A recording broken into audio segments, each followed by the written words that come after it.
Good day, folks, and thanks for stopping by, and welcome to episode 5 of my Antique Tools series. Today's topic will be the 3 planes that you see here.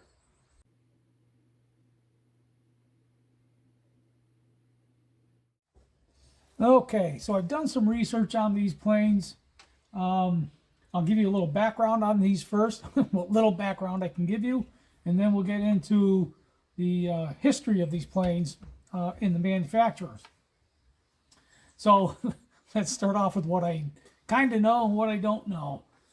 So these 2 planes here, I think these were my father's planes, especially this one, because I recall using this one when I was much younger, working on projects with my father. This one I think was his as well, but I'm not sure. And this wooden plane here, I think I got this at a antique store, either an auction or an antique store. I had a little tag on it, so I think that's where I got this, was either an antique store or an auction. Probably an antique store if it had a tag on it. So anyway, these 2 I think were my father's, especially this one. And this one came from an antique store. So now let's get into the manufacturer and some more details on each individual plane. So this first plane is manufactured by Sargent. Let's see if I can find it here for you.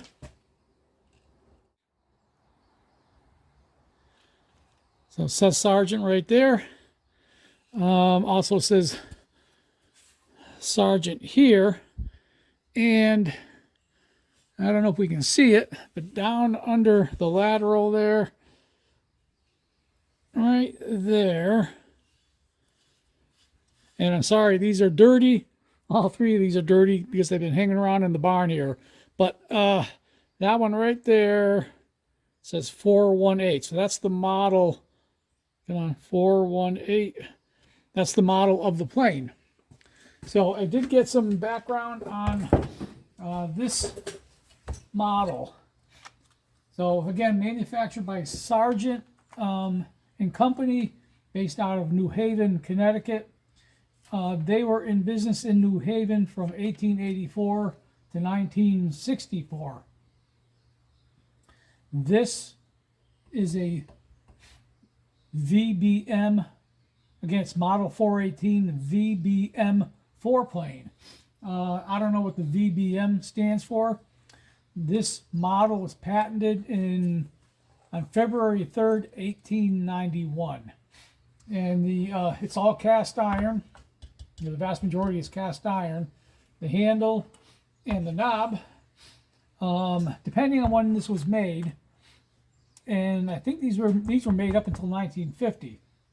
From 1897 to 1950, this model was made. Now, depending on when it was made, and there were a lot of variations on this model over the years, and I'll get into that in a minute, but one of the variations was the handle and the knob, and they were made out of different types of wood. So from 1887 to 1950, these were made. So from 1887 to 1909, the handle and the knob were made out of rosewood. Then from 1910 to 1943, they were made out of mahogany.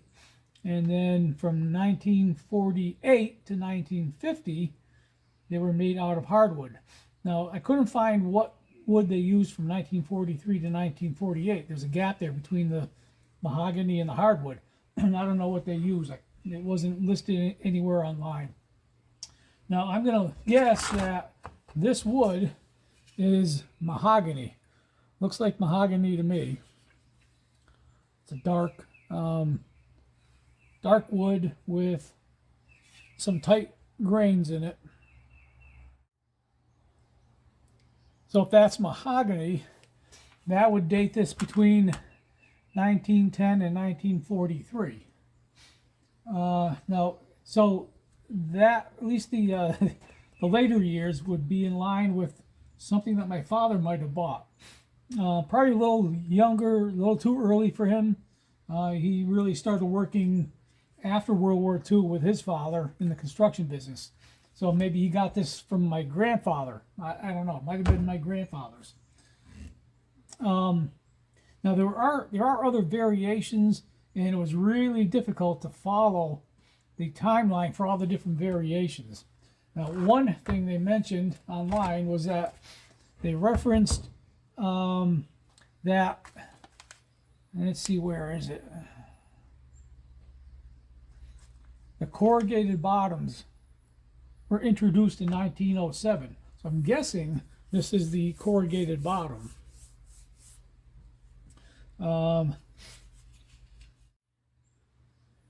There was other conflicting information online, so I couldn't really pin this down to exactly when it was made, or at least, you know, within 20 years or so. But based on what I see, I would guess no later than 1943. Now it's in pretty rough shape. All of these are in pretty rough shape, again, from hanging around the barn here. And I don't really have a good place to store things. I have an old farmhouse, and the basement is a dirt basement. Everything gets damp down there, so I can't store things there. But the cutter here is adjustable, so you can see the knob here to adjust it. So you have to take this, I forget what this is called here, take this off or loosen it up, and then you can adjust the depth of the cutter depending on how much wood you want to take off, whatever you're planing, and then tighten it back up again. The length on this is 18 inches long, and the cutter has a width of 2 3/8 inches.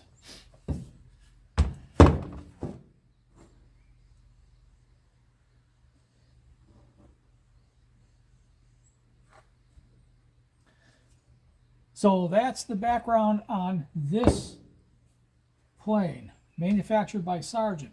So now we get to the smaller plane here. This is 9 inches by 2 1/8, with a cutter width of, looks like 1 3/4 inches.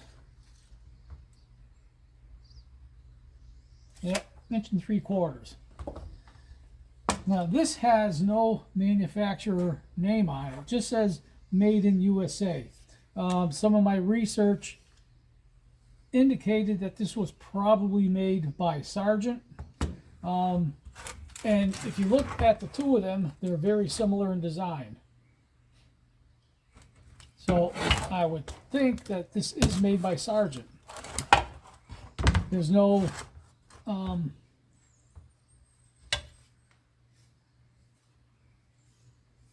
oh, I did find a model number on it, C115. So I looked that up, and there was no clear indication of who manufactured it, but the consensus, I guess you can say, was that it was manufactured by Sargent. So it might have been manufactured by Sargent but sold under a store name, maybe Sears Craftsman or some other brand. But it sure looks like a Sargent's got the same design on it. Handle looks very similar. The cutter, the ladder, and all that look very similar. So I'm thinking it's a Sargent. And I'm pretty sure this is the one that I used with my father to do some planing. So I don't have any manufacturing dates on this, but I would guess probably about the same age as the larger one here. And I think this is hardwood. This looks like hardwood to me. It's got a kind of a tight grain there. So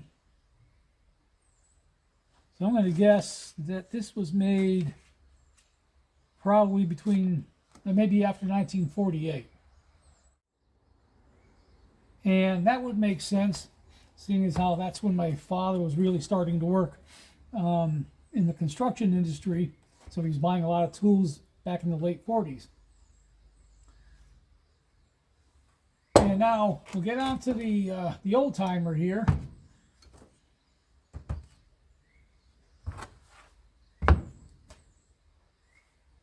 This one has an interesting background. So let's see if I can pull this up on the camera. If you can see here,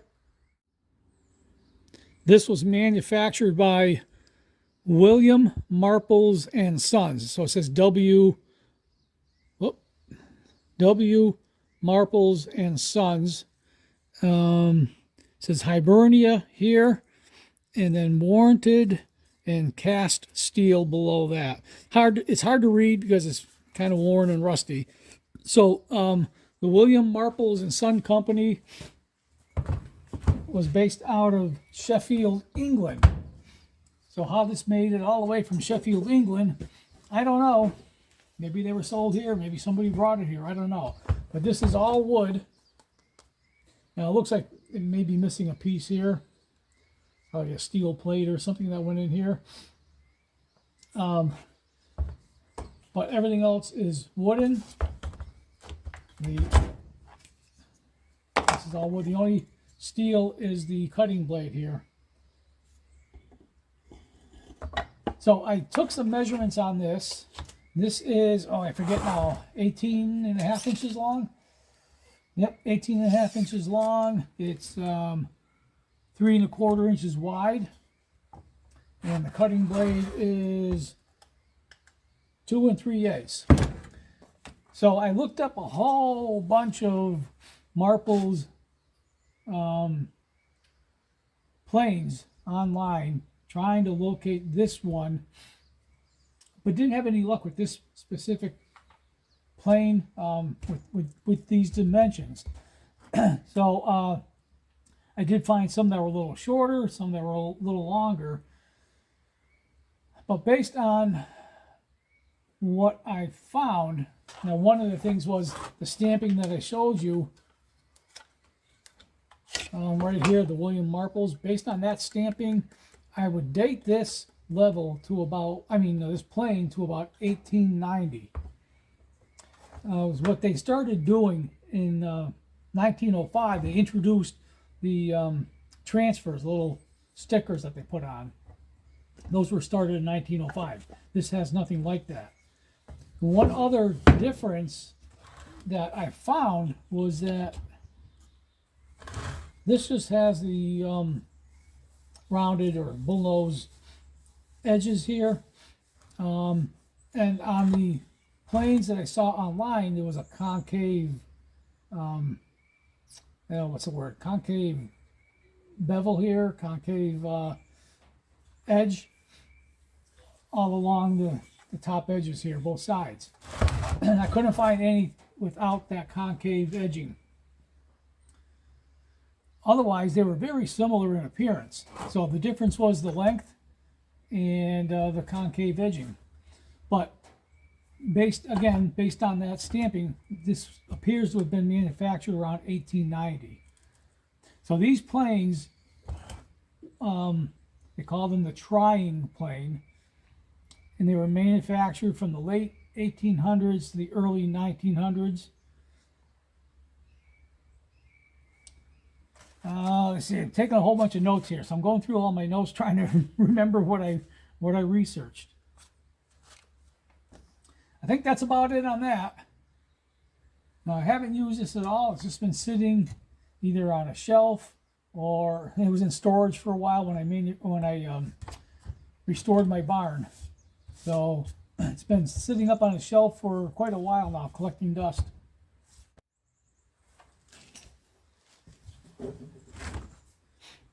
But you can see that this was well used. You can see some hammer marks on the end here, where they're really working hard to plane some wood. Bunch of hammer marks there. A little chip taken off the handle here. And then on the lateral here, you can see that this was pounded with a hammer, as the edge here is kind of flattened out. And then there's a bunch of pieces of wood taken off of here. So it's seen a kind of a tough life. A little bit of rough edging along the leading edge here. Looks like it's been scraped a few times right there. But it's still intact. Except again for maybe missing piece right here, which is probably a steel piece.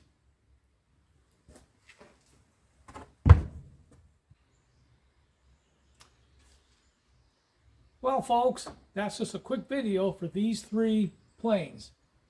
I think I have a couple of others around somewhere, but they're not as old as these. Those are packed away in a box somewhere, and I'm busy with my maple sugaring, so I haven't had time to dig those out of the boxes. But these are the 3 oldest anyway, so these are the ones I wanted to show.